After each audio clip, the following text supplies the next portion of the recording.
welcome everyone again to what is the Modern Day Spiritual Path webinar. And we're here today with the founder of the Diamond Approach, Hamid Ali, who writes under the pen name Almaas. And we're going to begin the webinar by welcoming everyone, which we're doing now. And then Hamid is going to give a talk on today's topic. And then after that talk, we'll have time for questions and comments with Hamid before we close the session. And with that, it is my great joy and honor to turn things over to you, Hamid. Thanks, Amelia. Hello, everybody. We're going to talk about something that many people think they know, but it is really an obscure term. Modern day spiritual path. Not many people talk about spiritual path in terms of modern day spiritual path. Spiritual path, the term, comes from ancient teaching, older teaching, like the Sufis, Buddhists, Advaita Vedanta of India, different Indian traditions, Taoist tradition, Kabbalah, whatever. Those are the ancient spiritual paths. But what is a spiritual path, you see? Spiritual path doesn't mean just one teacher has an experience, has a realization, awakening, and then they teach their experience. That is not a spiritual path. There are many throughout history who do that, and that's not like it's not valuable, that's good, and so on, depending on the capacity and the realization of the teacher, but that's not a spiritual path. A spiritual path means not only a teacher, but a teaching. A teaching that has a particular logos, which means there's a logic to the principles underlying and operating throughout that teaching. That makes it a path, that makes it a path for the student, the practitioner to walk on, to follow. So it is not just one particular practice, a meditation, or following one particular teacher, but there is a path that has sometimes some tradition, like some of the Tibetan tradition, they have stages and steps and different practices for different stages. And with different realization experiences with different stages. But not all paths have stages. Some paths, like the Advaita Vedanta of India is a path. And the main thing is to realize the ultimate self, which in this case called Satchidananda or the Brahman. But there are many lineages in that path. Lineages mean one teacher who has a descendant and follow them in that particular way of teaching that path. So a path can have many lineages, but a path means it's a coherent body of teaching that has a principle underlying it, and the principle have their own logos. Logos from Greek means has an order, which these days we call it some kind of logic, but not mental logic in the sense it's the logic of experience. And also has practices, it has different meditations or prayers or different kind of contemplations. And so we need to recognize that's where the path comes from ancient times, because in modern time it's difficult to talk about what is a modern day path because that's hard to find. There are many ancient paths that are taught by modern teachers. Like there are people who teach, like lamas who teach Tibetan Buddhism, so that's the Tibetan Buddhist path. But they're teaching it now in modern times, and they might adapt it to modern time. that teachers in the West who teach like Advaita Vedanta, which they follow the line of a particular teacher, whether it's Ramana Maharshi or Atmananda or Ramana or other lineages. The interesting thing, like in the Sufi path, Sufism, they call it tariqah. And that's the term, Sufi term for it, for the path. But tariqah means a way, which includes both a path and a method. So literally, the word for Sufi teaching is tariqah. When they say somebody, Sufi, they say, I'm following tariqah, which means I'm following the path, which is also a teaching, a methodology. The methodologies, of course, for each path, there's a methodology that has coherence, regardless of how many practices there are in it. They are all within a coherent picture, has many principles that have an order to them that make an orderly thing that helps the students know they are on the path, that they are on the path, learning the experiences of the path. So to be on the path, like somebody who is a Buddhist, following a Buddhist teacher, they have a Buddhist experience, they are on the path, on the Buddhist path, but they might have other kind of experiences that are not part of that path. But the Buddhist experiences are always leading toward awareness and emptiness.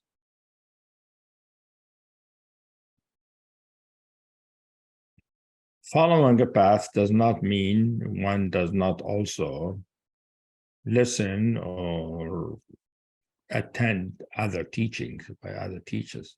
That has always been the case throughout history. Like somebody can be following a Sufi teacher with their own particular path, like Naqshbandi or Akbari, or any one of those different, what's called silsilas, which mean lineages.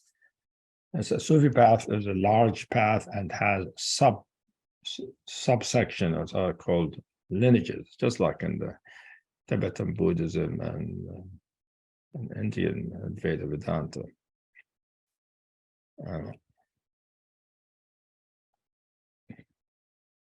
But following, like if you're a Sufi and you're following a particular Sufi lineage, you're following the Sufi path, which is tariqah, and you're following the particular lineage with a particular teacher, doesn't mean you can't attend other teachers. I mean, you can, and that can enhance your understanding and your capacity to tread the path with your particular teacher and the particular lineage.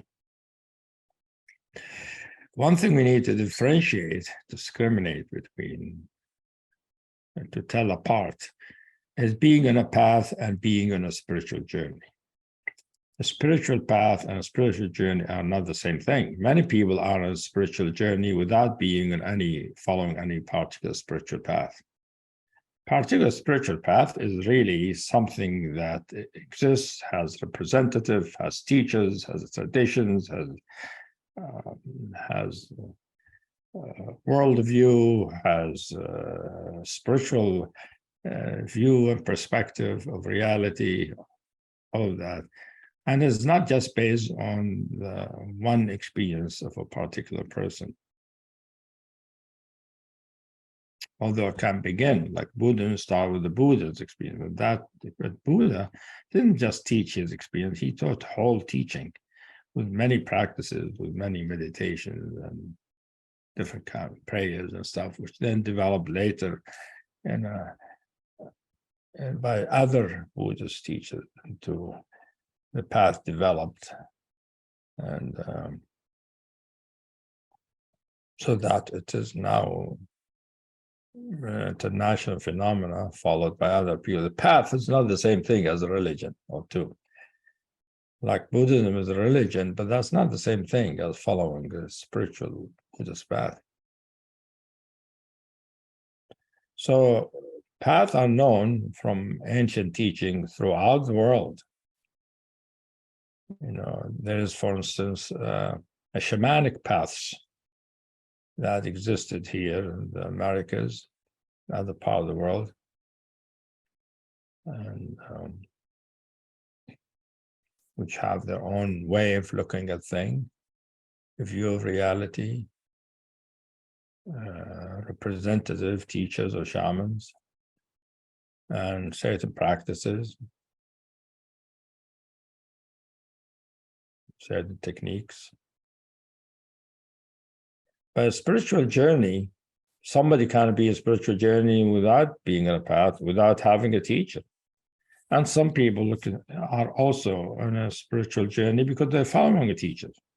These days, we have many teachers who have realization awakening, and they teach what they learned from their realization. They don't call their teaching a path. They just teach realization.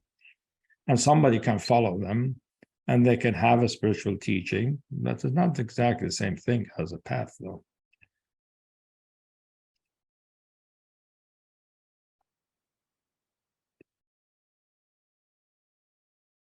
So in the ancient time, it's easy to see and understand what is a spiritual path.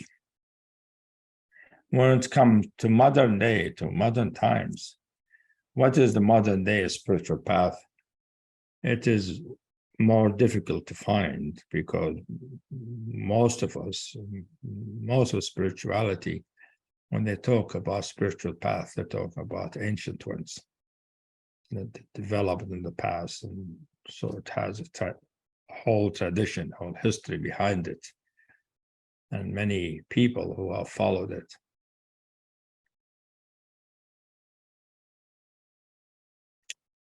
One thing about a spiritual path, which is usually a path of a particular there's a teaching that unfolds as a teaching. It has a principle, it has experiences, it has realization that open up and unfold as one treads the path.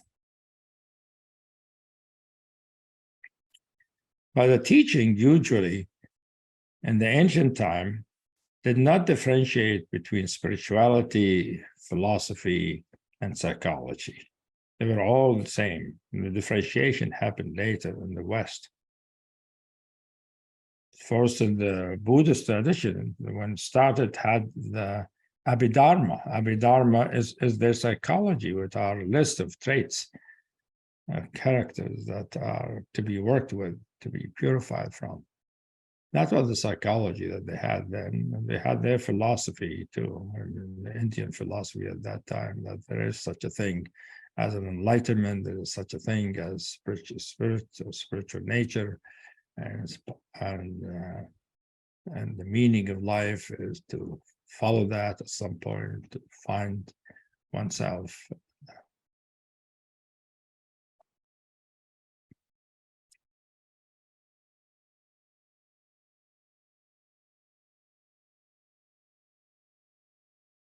So I think when we think of ancient time, it is easy to find spiritual path and name them.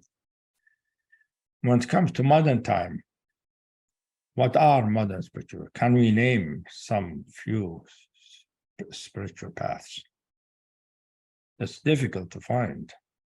And I'm not saying there aren't, there are probably some spiritual path, modern day spiritual path. One of them, for instance, the well-known one, is that of Gurdjieff.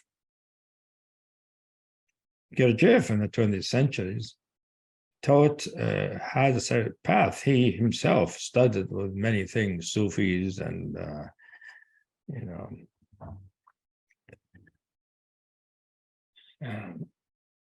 and other kind of teaching. He traveled and he collected many teaching and practice, and then sort of integrated all into one thing he taught as what he called the fourth way, spiritual path, which is how to practice spirituality while living in the world, instead of having to be in a monastery or an ashram.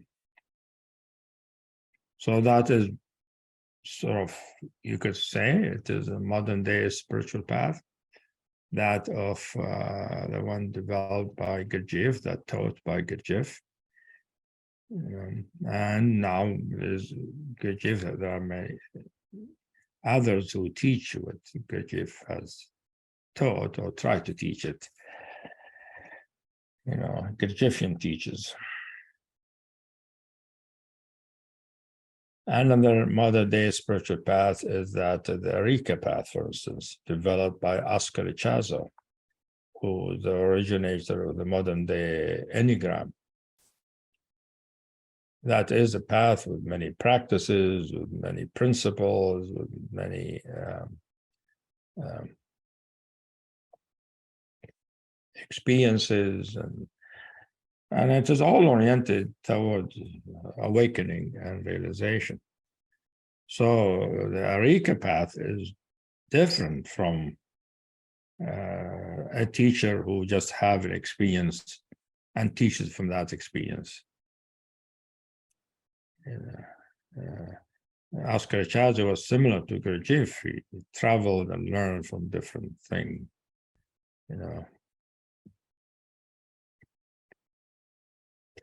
from different teachings, from different traditions. And he developed his own path.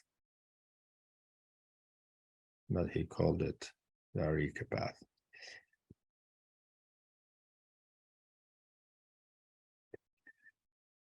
But most of what we hear about these days, what's common in the Western world in terms of spiritual teaching, are particular teachers for teaching. Some of them follow a particular path. Some are Buddhist teachers, some are Advaita Vedanta teachers, but there are many teachers who just sort of their own thing. They're just teaching what they learned from their own experience. And it's not necessarily a whole path. It is one way how they experience their realization, and they teach some kind of meditation or some practice how to experience what they experience.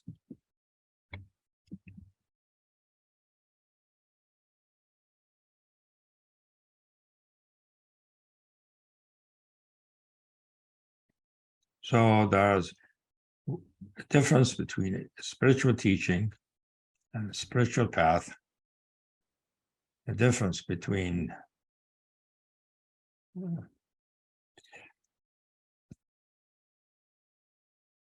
a teacher who is part of a path, part of a tradition, and a teacher who is just singular, who is just teaching what they have learned from their experience.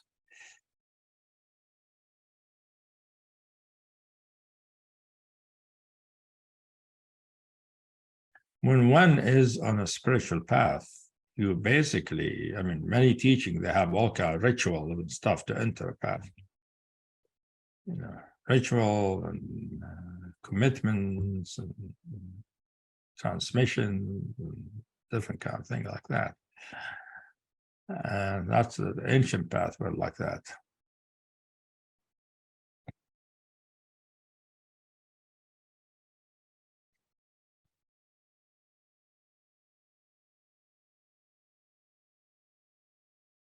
So we differentiated between a spiritual teaching and a spiritual path. And we differentiate between following a path and being on a spiritual journey.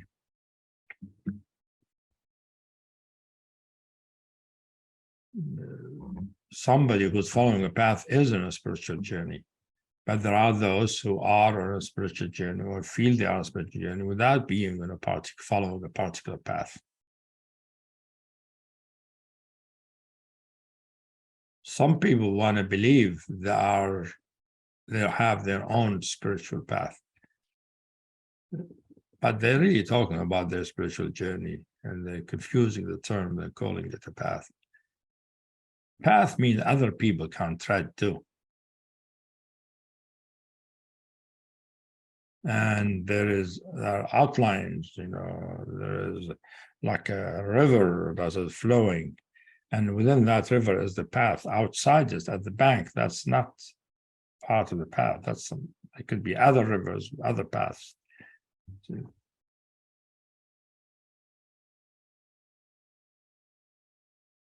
So a path includes not just a teaching, but a stream of teaching.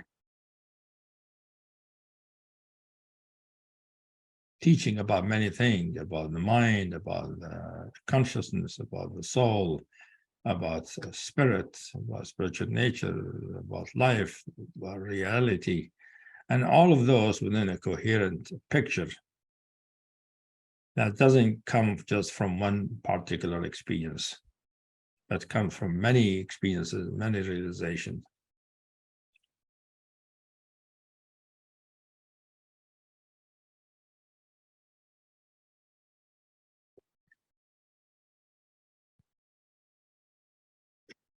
And of course, I'm talking about spiritual path in general and modern day spiritual path, because I also want to situate our teaching, our path that I teach and we have in our school, which is we consider modern day spiritual path.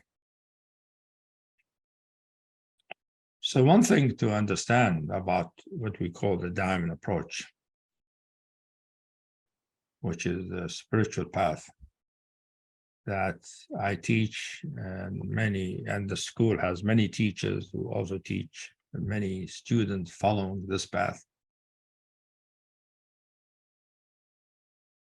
This path has not only just one definitive experience that is called awakening. There are many streams of experiences, illuminations, revelations, awakening, realizations. And one can go to deeper and deeper into their knowing themselves and knowing reality, and freer in being what they are in their authenticity. Some paths, like some of the ancient paths, have a particular goal, which is to achieve a certain state. One known example like that of Advaita Vedanta is to realize the ultimate self, what's called Brahman, and characterized by the name Satchitananda, which means existence, consciousness, and bliss, which are all inseparable characteristic of the state of enlightenment.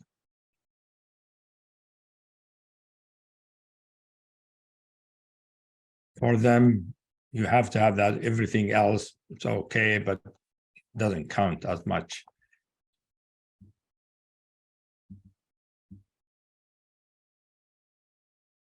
Advaita Vedanta is not the only teaching like that.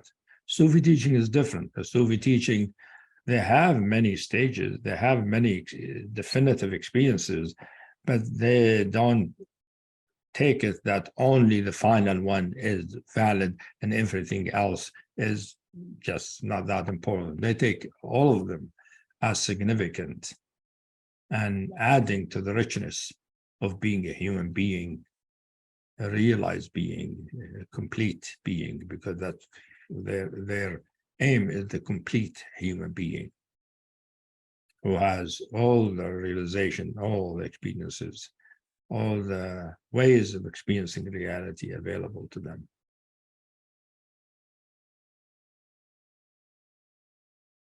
And different paths start in different ways by different traditions. And the diamond approach, I mean, people think of me sometimes, I've been described as a philosopher, as a psychologist, as a scientist, as a spiritual teacher, and all of that. And, I don't have trouble with any of them. Fine with me. I'm all of those and none of those. And for me, I did not develop the diamond approach. I don't take credit as an individual human being that you see and hear. This individual did not create the diamond approach, did not develop it. Diamond approach is not a synthesis of many teaching, and it's not a synthesis of spirituality and psychology, as many people take it. It's true, it has in it elements of many other teaching.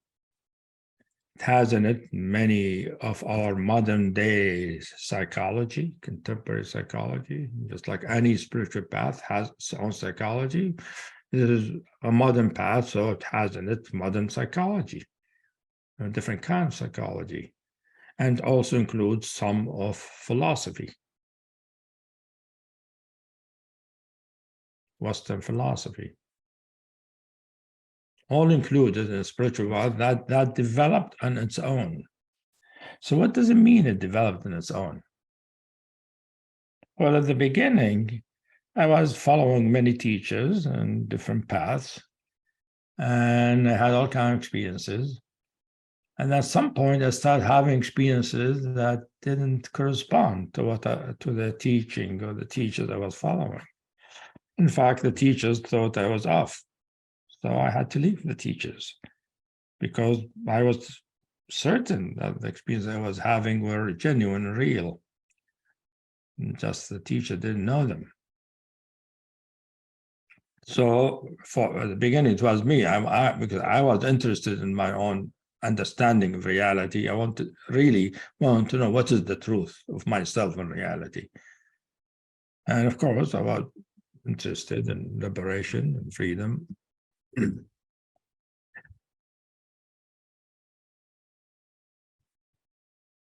So spiritual discoveries, revelation were happening. I was discovering what is the true nature of love, the true nature of intelligence, the true nature of clarity, the spiritual nature of compassion.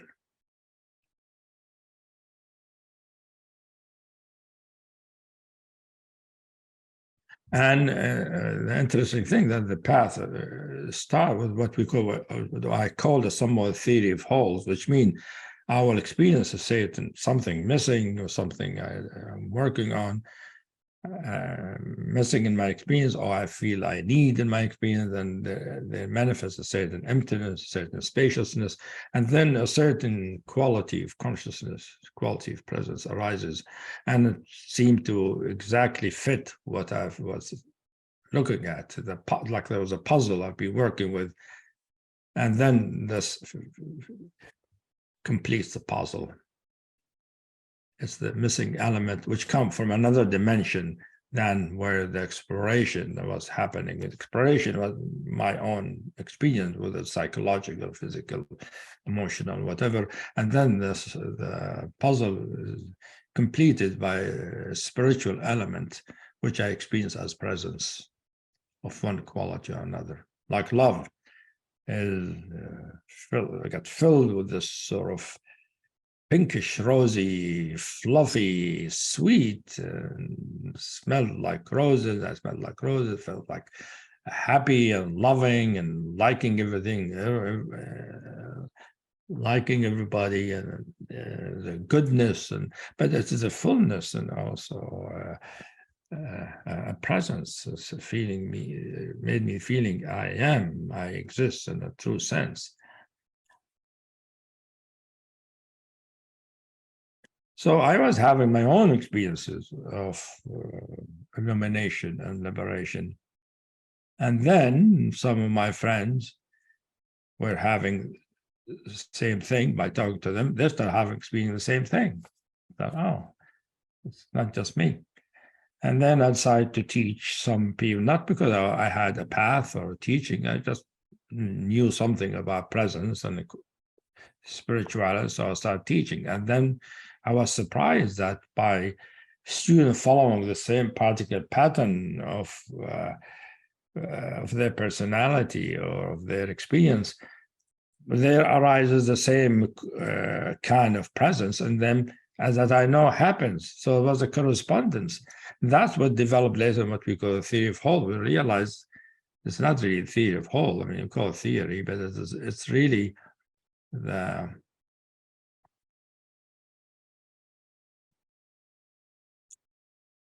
perspective of how the personality has, the ego has many holes, many things missing, and each one of them is a disconnection from true nature, from spiritual nature, and of one of its particular qualities. So that shows that the true nature is not just pure consciousness or pure awareness, but that's pure can appear as many qualities. It can be love, it can be compassion, it can be clarity, it can be strength, it can be existence, it can be intelligence.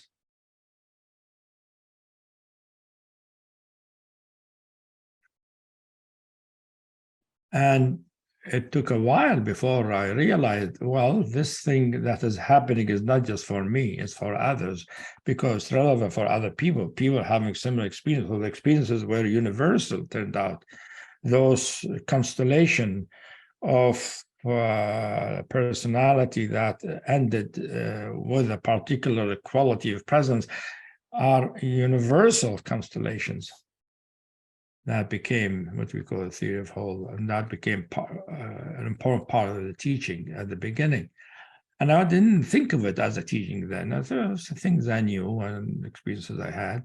But seeing that they are really relevant and applicable to other people, not just me, first recognizing there's a universal characteristic to what's happening, and then recognizing it is also for other people, that made me recognize this is a teaching that is emerging. I wasn't constructing it. I wasn't thinking it out. Things will just emerge out of nowhere, sort of, into consciousness, into my experience. And I discovered something I didn't know before. I wasn't even looking for it. I didn't know something like that existed. So it became clear it's a teaching.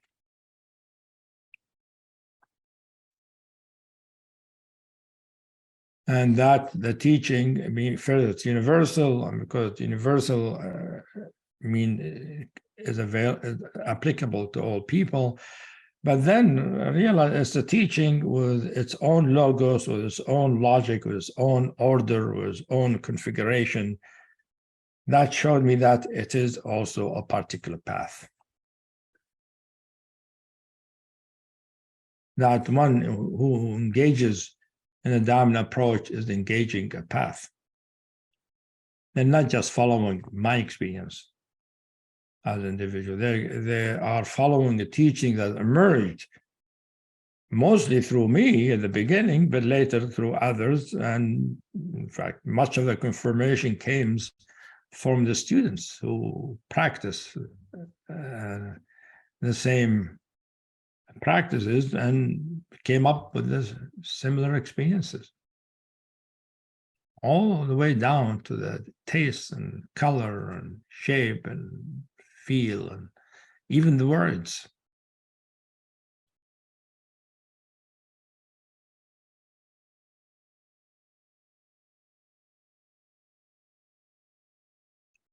When people experience kindness, they always say the word kindness if they speak English. They don't call it love. Love is another quality, very distinct, although they're both hard qualities. When somebody experiences what I call strength, I don't tell them it's strength. They come up and say, I feel strong. I said, okay. So what's your presence? Oh, it's pure strength. Okay. So it comes within the person, the path or the teaching happening through the others too, not just through me. So first was my personal experience, then recognizing its universal experience, then recognizing it's a teaching, then recognizing this teaching is really forging a path that's been going on now for 50 years or so. that has many teachers in it that have been trained in the same path, the same teaching, following that path, teaching students to tread the same path. And this teaching not only has its, this path doesn't only has its teaching with its view of reality, view of what is possible to happen spiritually, but also has its practices, has what we call its modus operandi. Its modus operandi mostly is that of open inquiry, open-ended inquiry.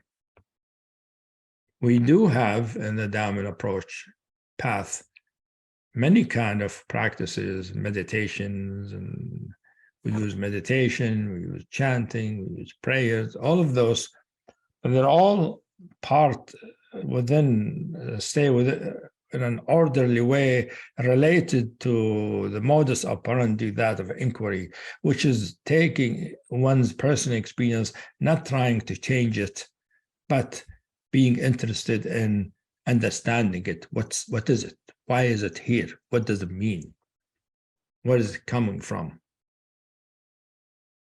And this open-ended, open-hearted, open-minded experience that is not trying to change what is there, not trying to get someplace, but simply being interested, curious, and loving to find the truth of experience,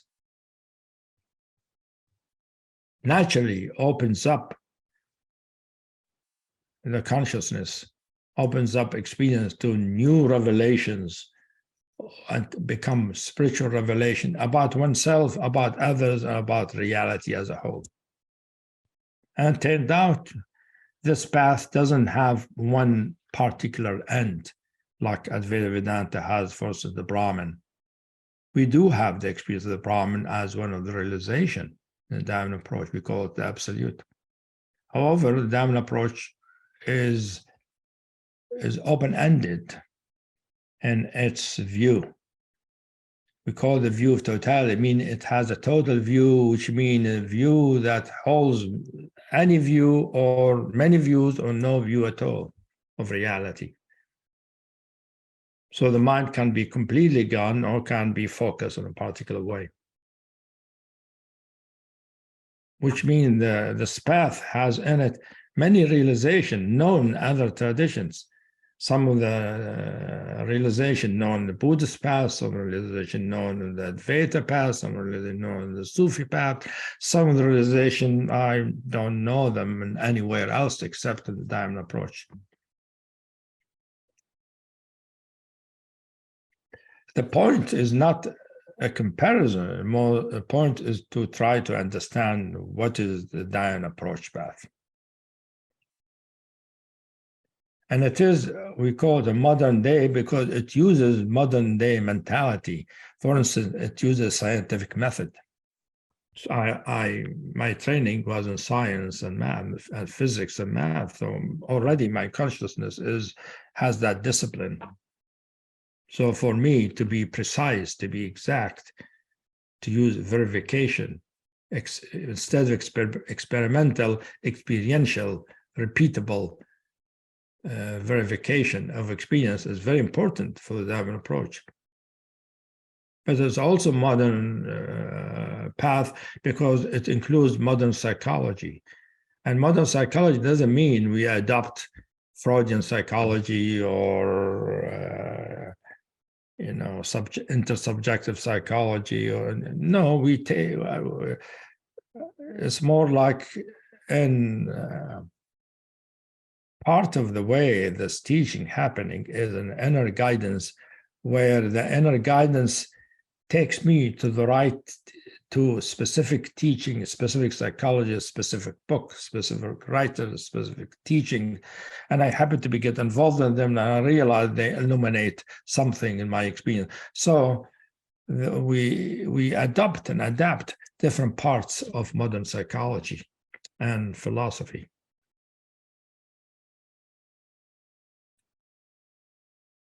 So the Diamond approach is modern in the sense it has, and its perspective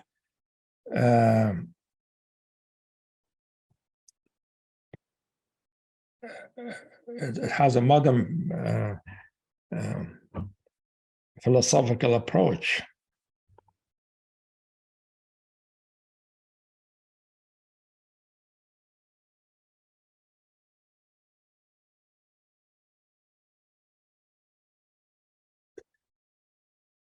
And has a modern psychological approach. We don't use the Abhidharma of Buddhism.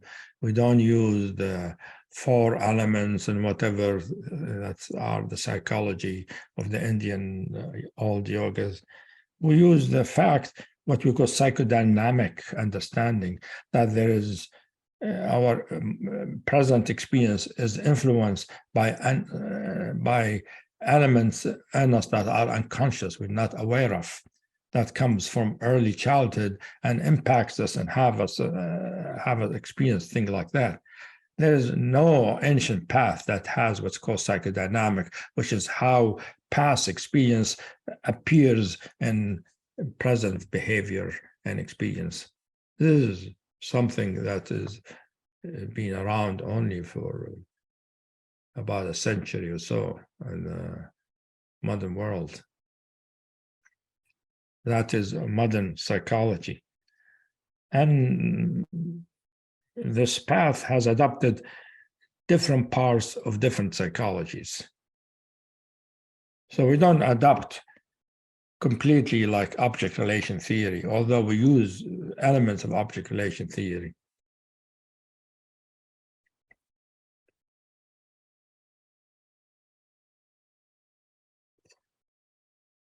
Like Husserl approach to phenomenology as a philosophy. We take elements of his philosophy, but we don't take everything. We take Heideggerian approach to ontology, but not the whole thing. It's more that what helps us understand what is arising in this path, which then enhances the path, so it arises new elements or more clarity, more expansion in both the experience and the understanding.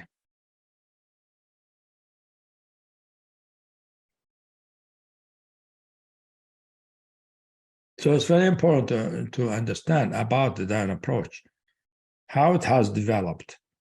It is not a synthesis by me or anybody else of ancient tradition or modern psychology or any. It's not a synthesis. It is its own inherent integrity emerging within my consciousness and the consciousness of other people now throughout the whole school.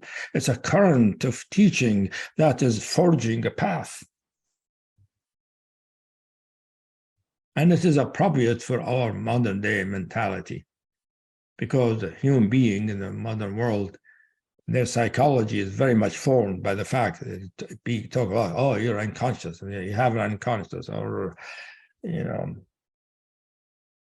people talk about trauma these days, or about different things, about things that happened in the past and influencing them in the present. In the old days, they didn't think that way.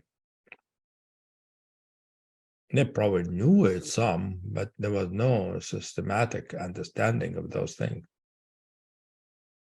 But the Diamond approach is not mostly it's mostly spiritual universe.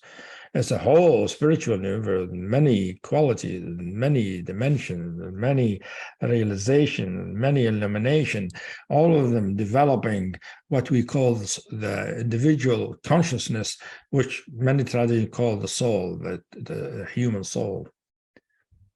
Like many teachings don't believe in the soul, for instance. They don't think like that. Veda Vedanta think a soul is illusion. And their approach is not an illusion. The soul is as important as the Brahman. Without the Brahman, without the soul, the Brahman doesn't know it's the Brahman. So the soul, what we call the soul, is the individual consciousness that you experience yourself as, but you haven't recognized it as a field, a dynamic, living field of consciousness, of creative consciousness that is creating its own experience. And if it is opened up, if it's investigated, it reveals deeper dimensions of itself, and that becomes the spiritual nature. A spiritual nature is so. I call spiritual nature at the beginning as essence, because it is the true nature of the soul, true nature of the consciousness. And this soul is necessary, really, for any experience. That's what we call responsible for first personal givenness, an expression Husserl used. First personal givenness means every experience you have is your experience, not somebody else. Even if you are experiencing yourself as the Brahman, as endless and infinite, and you're not a person, it's your experience, not somebody else. That's called first personal givenness. And because of the soul, if there wasn't soul, there is no first personal givenness.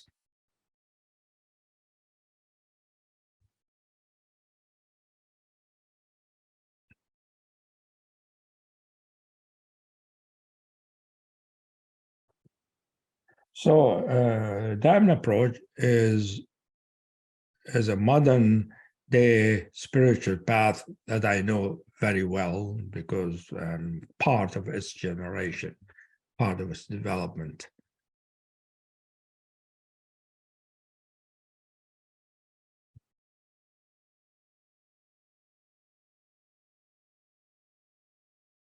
What we call soul is not the same thing as true nature itself. True nature manifests everything, including manifesting a soul, which is an organ of perception for true nature, for spiritual nature, so that the spiritual nature can know itself, can manifest itself to itself and know itself with all of its love and goodness and beauty. And the souls also act as a prism, meaning true nature is one sort, you could say, pure awareness or consciousness, no qualities, but the prism, because this pure awareness has all kinds of perfections, but those perfections appear specifically, clearly through the prism of the soul as particular qualities relevant to human being, like power and strength and peace and love and compassion and fulfillment. All of them, like fulfillment or compassion or love. You wonder, why does true nature have those qualities? It's already obvious in true nature, which is beyond everything, has inherent in it that it is there for beings, for individual beings, because individual beings need or require things like compassion and love and strength and fulfillment. Fulfillment, why the true nature doesn't need to feel fulfilled, it is the fulfillment. Doesn't need to feel love or goodness, it is that. But so it is inherent in the very reality or the fundamental ground of the ultimate transcendence, the divine transcendence, that it has in it, in its own design, that there will be beings that we call individual soul that can experience things, that can develop and learn about that true nature. And by learning about their true nature, they know their own nature, that way they're authentic, they're genuine, they can live through life in this world, that the world is the context and the arena where experience happens, where we discover reality and we can express it and live it with other beings and interact with them and have a life that we call a realized human life.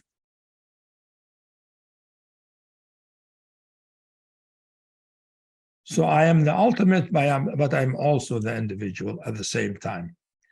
Being an ultimate does not stop me from being a human individual with human interests and human actions. No, all the master, like Nisargadatta, he says, I am beyond everything, I'm beyond awareness. At the same time, he's angry at people, he yells at them and all of that. Well, who is yelling at people? Is it the Brahman?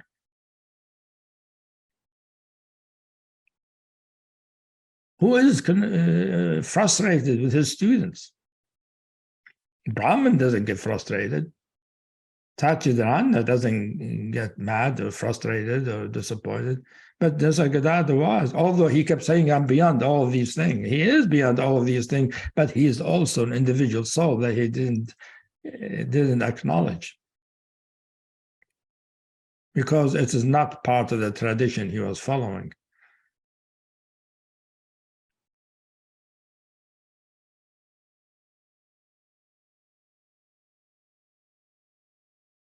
I think by now he knows that.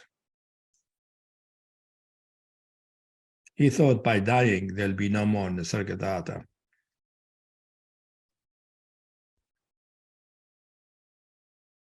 That's not my sense of things. There's still Nisargadatta.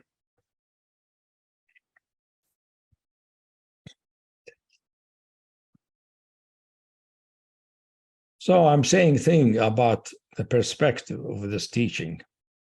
That's what I mean by a view of the teaching, not just a view of just one particular experience, the view of all the experiences together. So in the diamond approach, we value the deeper realization, like of the absolute and non-duality and the ultimate, all of that. But we also recognize that the ultimate can be experienced in many ways. There are many ultimates.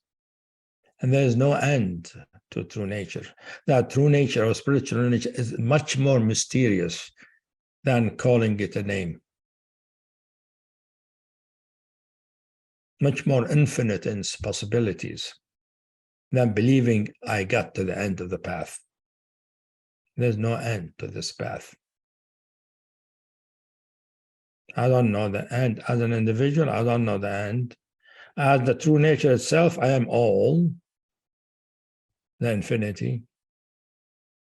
As an individual, I don't know all that I am. I can never know all that I am, because all that I am is infinite in its possibilities.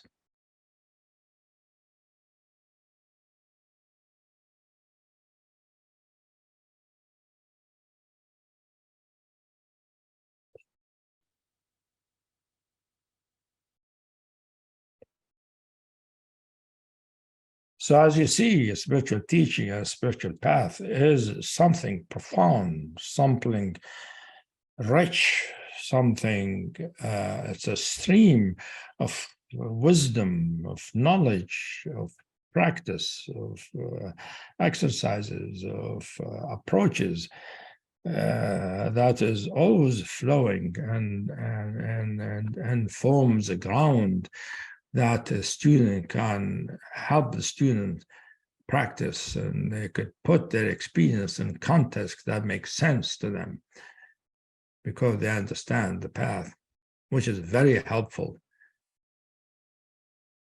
Instead of just wanting to be in a certain state, which is quite a pain in the butt if you try to do that. It's very frustrating if you want to be in a spiritual state, because if you try to do that, you'll be in your own way. You'll be this ego trying to be in a spiritual state. So you stand in your own way. Many of the deeper spiritual teaching, they say at some point, you don't try to get anywhere. But they do it when they get there. In a diamond approach, we do it from the beginning. You don't try to get anywhere. I'm not saying we're better, we're just different. You know, this diamond approach, it's unique. Each teaching the approach. I mean, the Buddhist path, oh God, this is wide and rich and amazing. So is the Hindu, Advaita Vedanta, the other, the Kashmiri Shaivism. The Sufi path has so many richness. You know, like a teaching of Ibn Arabi is vast and profound. Has affected the Sufi universe in a big way. An approach to the non-duality from a Western perspective that impacted Christian spirituality and Jewish spirituality. So I think they should do it for now. I think I'm sure they want me to stop so they can have an opportunity to do other thing and for you to ask questions, because I can go on about this for hours and hours. I'm sort of encapsulating the path in 40 minutes. I've been teaching for 50 years. Every time I teach something new. I rarely ever repeat myself.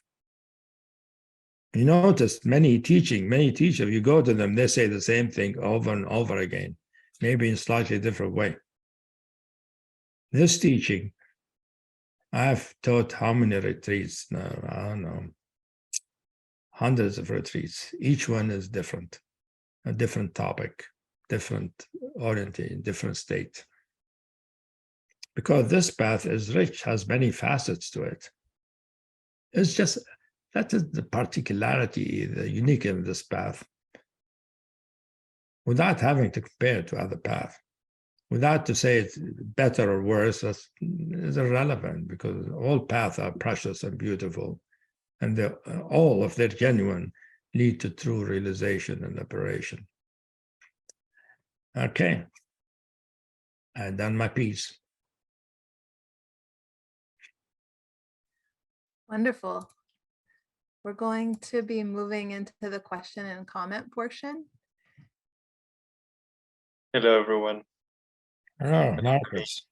Yes. I'm so happy to be here with all of you. I really enjoyed your talk. I have a short and hopefully sweet question.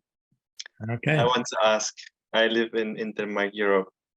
How can I get started? How can you get what? How can I get started with this path?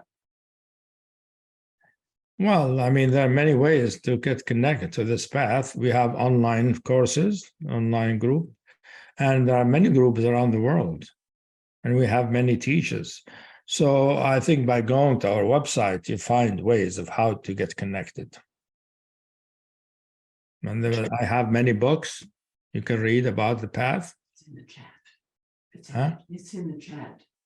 And you could see it in the chat, I think. There are information in the chat about how to connect to this path. You know, one thing to say about this path is that I never thought this path is to save the world or to save humanity or to save everybody. It's not for that. It is to benefit some human beings. And I don't choose the students. The path chooses the students. The student connects to the path and they'll find out whether it is a path that speaks to them, whether it's appropriate to them. And that way is a communication between the path and the student, and they become one then, they become connected. So you'll be welcome. Thank you so much. Yeah. Thank you, Marcus.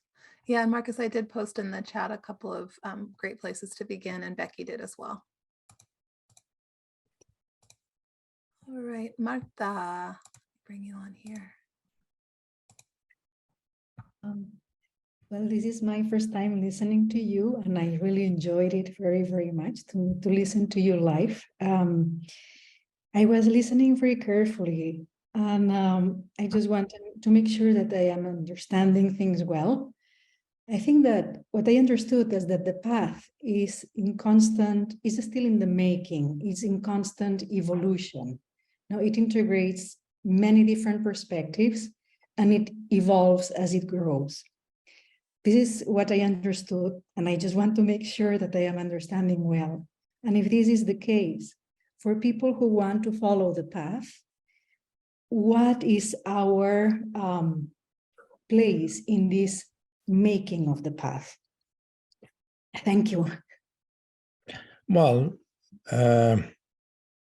first of all, the path developed partly by me seeing some of the experiences of the students, you know, and I was able that way to give a picture, form a picture of the path.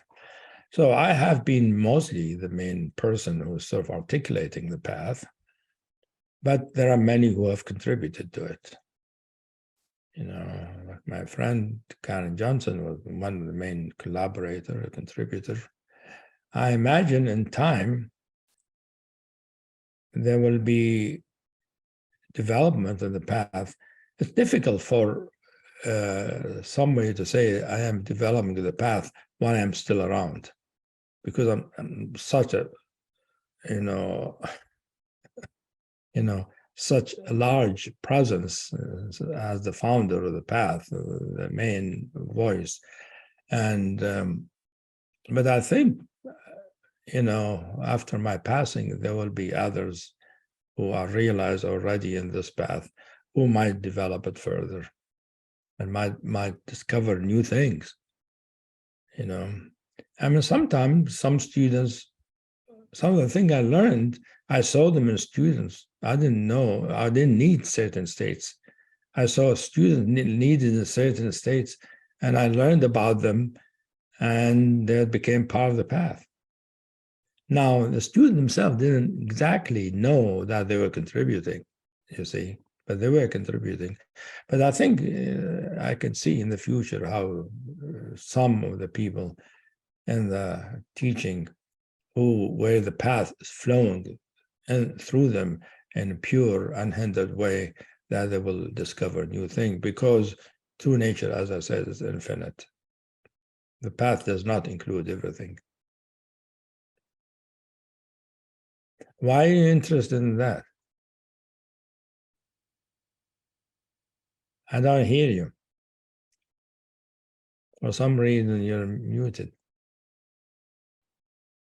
I still don't Hi, hear you. Martha. Let me try to unmute you again. Click Yeah. unmute. Now? Yeah, I hear you now. Yes, because when I was listening to you, it felt it was something so open that integrated experiences that came from you and from so many people that work with you, that I had, instead of being something written down on a stone and rigid, I thought it was like integrating many things. And this is something new to me, this lack of, I was doing Buddhism and following other schools, and this openness and this integration of many things is something that I find very attractive. And this is why I was asking how things get integrated, how things get, how this integration evolves. That's Well, I mean, it's true. The path developed largely in a big way by integrating different things for different teaching. For instance, one time, some years ago, I was interested in the Dzogchen teaching of Buddhism, for instance. And I was studying it and listening to teacher, getting transmission. I already had some experiences, some realization. And then I get teaching from some of the high lamas, and I get the state, and it is wonderful, it's similar to, and it adds to what I'm experiencing. But then the way it is integrated in the path is not taking the experience exactly as the teacher having it and making part of the path. It's more like that experience comes in and then arises again in a slightly different way that is consonant with the logic of this path. You see, so the integration is not just an addition. You see. And then we get to know about this integration by reading your books and attending talks and sharing all this knowledge. Well, the whole teaching.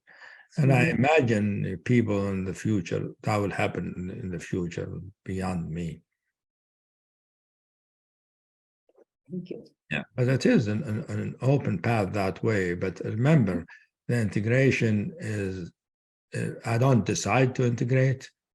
It's more like the teaching itself does it, has its own intelligence working through me and through others to integrate something, but integrates it by manifesting it in a slightly different way that goes along with the logos of this particular path. It has its own order. So it cannot just take a teaching from somewhere else and just add it to it. Same thing with psychology. We don't do it that way. Good, thanks. Thank you. Thank you, Marta. Henrik, I will bring you in here and you can just click to unmute. Hello, Amit. No, So I thought your talk was very interesting. I've been following the diamond approach for, I think, 25 years, not as a student, but I've as a part of my education as a therapist, and also as during my regular education, there's been a lot of people involved in the diamond approach around that. But myself, I've been following anthroposophy as a spiritual path for the last, I think, 20 years. You're following what? 15, I think I've been following anthroposophy for the last 15 years. Okay. So for me, it felt something was not right in the diamond approach, at least. But I'm very grateful to have taken part of a lot of the practices in the diamond approach, and it really inspired the work I'm doing in anthroposophy. And I think also it has been developing some of the basic tenets there.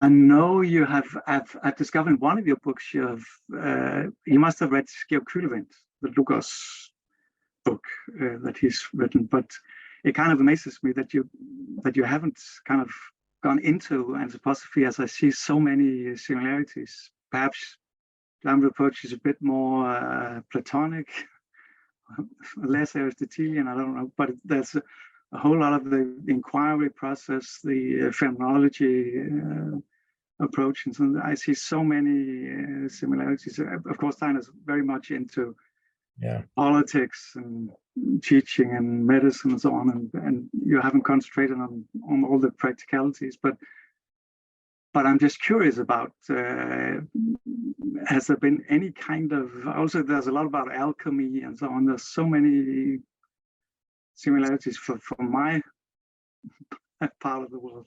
So I don't, it's no specific question. So far, the diamond approach is a spiritual teaching. It's not really, I mean, some spiritual teaching get into healing, whatever, but that's not usually a teaching. Some spiritual teachers have capacities for healing and things like that. But it's rare to find like an ancient spiritual teaching. They say that it's about healing or medicine or this or that. Like Buddha didn't talk about any of those things, for instance. He just talked about enlightenment.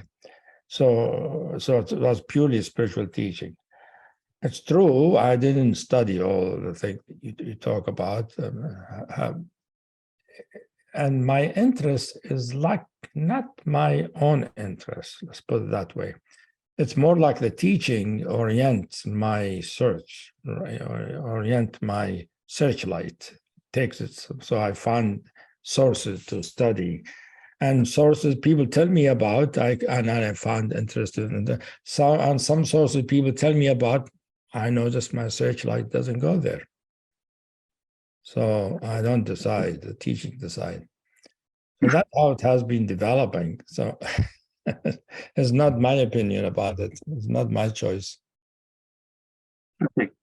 But at least it is But the one thing you mentioned that the diamond approach, there are people who are following the path, and there are many people who are studying the path and learning from it, different thing, without following the path, and that is fine. That is, I find that wonderful, that people can benefit from one part or another, whether the methodology or some of the teaching in it.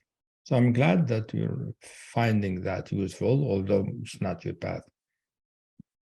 It's refreshing, actually. Thank you. You're welcome. And like Rashida, I'll bring you in here, and you should see the option to unmute. Rashida.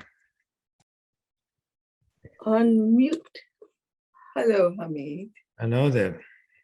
Gosh, I'm so touched by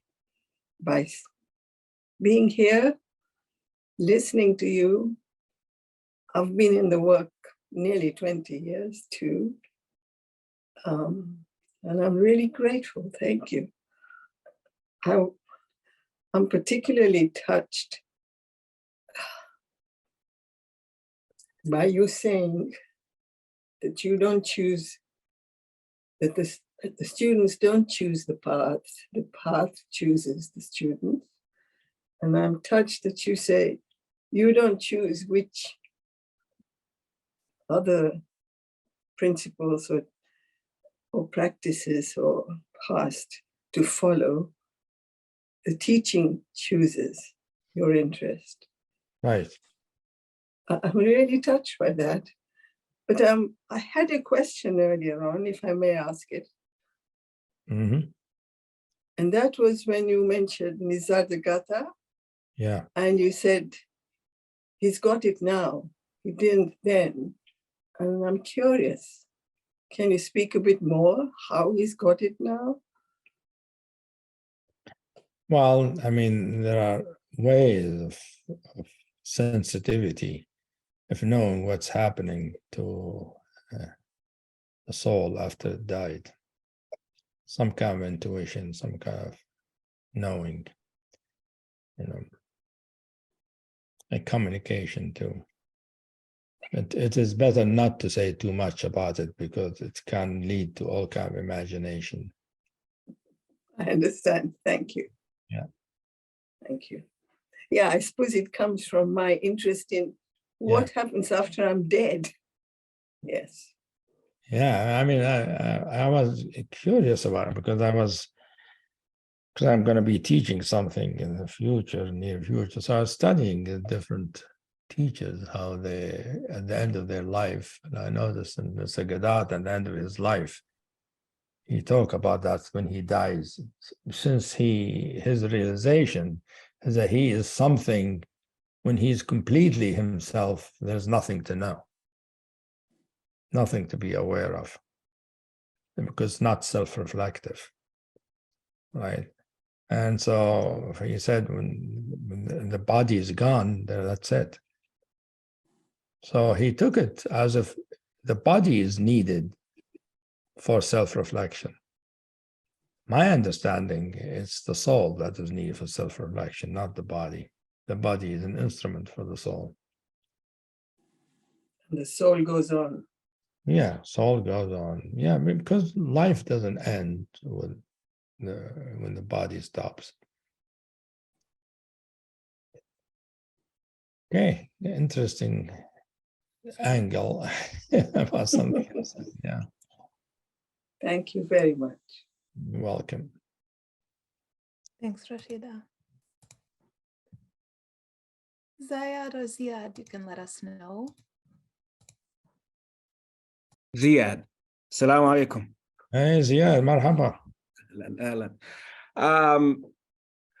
I'm just actually curious about you've done presentations and teachings on other teachers from different traditions. Yeah. And I was hoping that you continue that. And you talk a lot about Ibn Arabi, and I'm a kind of a lay reader of Ibn Arabi, but it would be really nice if you, again, if one of your teaching will address Ibn Arabi or presentations. Yeah, I know. Yes. Yeah, I think you're referring to the lecture series that I gave last year, where I discuss a few teachers and a few paths. Each lecture, each talk focus on. I talked about the Sagadatta Maharaj. I talked about Krishnamurti and Dogen Zenji, the Zen master. And I talked a spiritual path, Advaita Vedanta, the Dzogchen spiritual path. And so those lecture series are actually very good background for the talk today when I talk about spiritual path and differentiating spiritual path from sort of a particular spiritual teacher or just having a spiritual journey. And I did think, actually, maybe I'll add Ibn Arabi as another lecture. I didn't do it last time, mostly because I was really giving lecture about things that I see happening in the modern spiritual culture, and how, and I gave those lectures to try to give correct or straightforward perspective about those, because I saw many distortions or lack of understanding. And that's why I chose those teachers. Ibn Arabi, he is definitely one of the major Sufi figures and influence Sufism. You're interested in him. I'm sure many in the West are interested in him. There are not many people who teach him. So it's hard to know whether, there is distortion or not about him. I know that in the Middle East, there's some distortion because some of the fundamentalists think of him as he is what A heathen. kafir, that he should be shunned, basically, because he says things mystical. They're not into the mystical. Fundamentalists are not into the mystical. So those need to be corrected, but that's not my job to correct fundamentalists. But I am interested in Arabi, so I might do a lecture in Arabi and some others. Yeah, that would be great. Yeah. There might come the time for that, yeah. Yeah. Because I appreciate the teaching of Arabi. Agreed. And it does influence some of the Diamond approach teaching. Yeah, thank you. You're welcome, Ziad. Thank you, Ziad. Okay, Mary Grace. Bring you in here. Oh, there. Mary Grace. I'm new to your teaching, and I'm enthralled at the idea of the integration of the body, mind, and soul. And you just spoke about death. Even though the body may be physically not breathing, we can still be in our true nature. You said something, I was taking notes about the mind.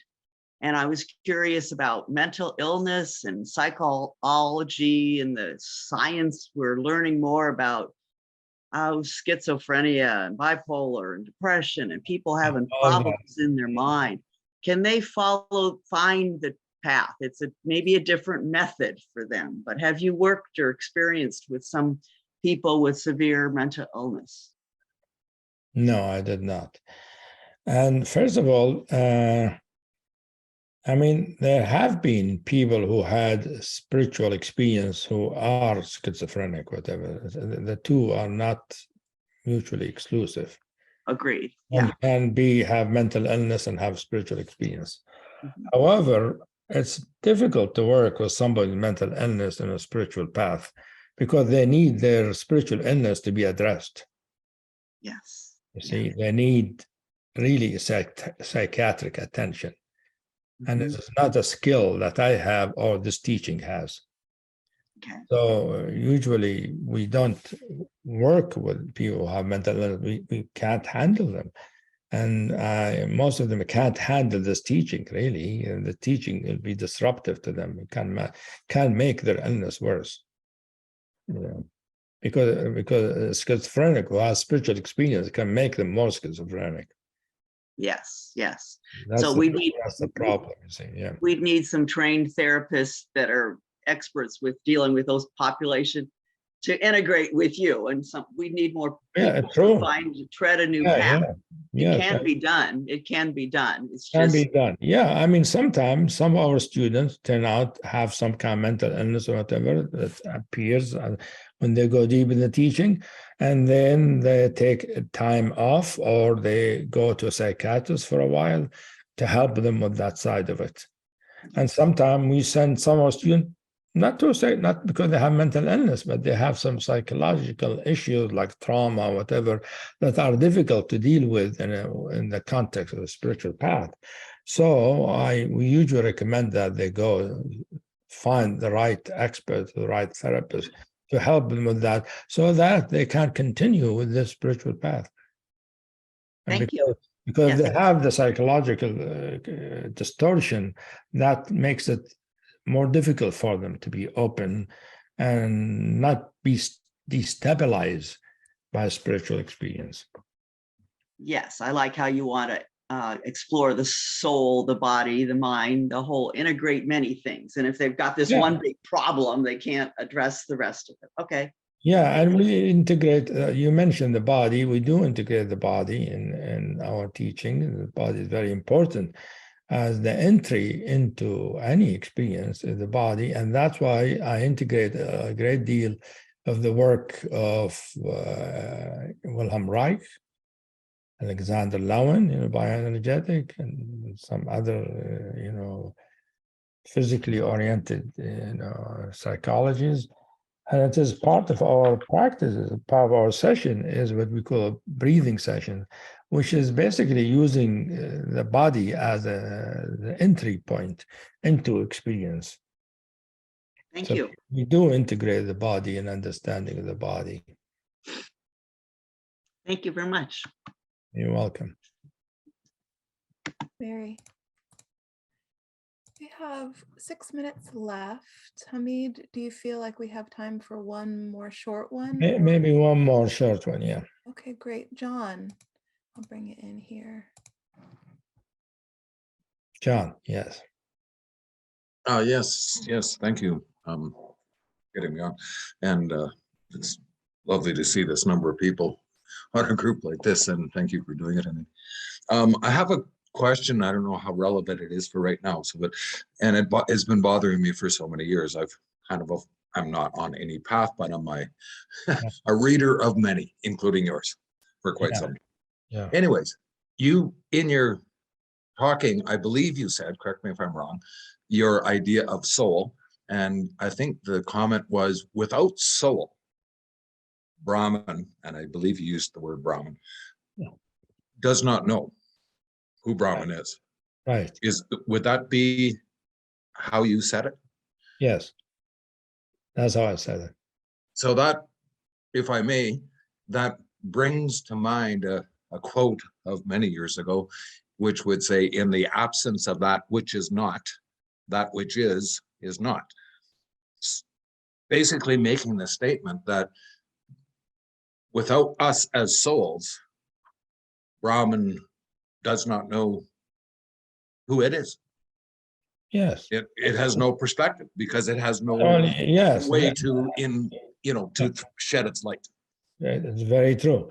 And the other way around, without Brahman, the individual soul cannot be free. Well, absolutely. They need each other. In fact, Ibn Arabi, the other person Ziad mentioned that. The way he put it, Ibn Arabi, that God needs the soul as much as the soul needs God. Yeah, I see that. And I don't know what it is about that, but for some reason, I think more of Vedanta is maybe more of my traditional reading, that creates a separation. And I just don't like that. It creates that there's me and my soul, and they're separate. No, they're not separate. When you have the realization of like when I say, I am the ultimate, but I am the individual. I don't mean they're two things. There are two sides of the same thing. Yeah, the distinction shows itself. Yeah, there's a distinction that is coming out just like a wave in the ocean. The wave is not separate from the ocean. Yes. Yeah. Well, Yeah, I don't know what it is. Good point. For good me, it point. was easier to say, well, there just isn't really a soul. Yeah. It's all the same thing. In fact, that is the perspective of the Advaita Vedanta, why they don't It is. believe in soul, because they think of soul only as a separate ego Yeah. and as a separate self. And soul doesn't mean separate self. Soul is an expression of the divine. Yeah. It is the organ of perception of the divine. Yeah. Okay, Perfect. thanks. Thank you very much. You're welcome.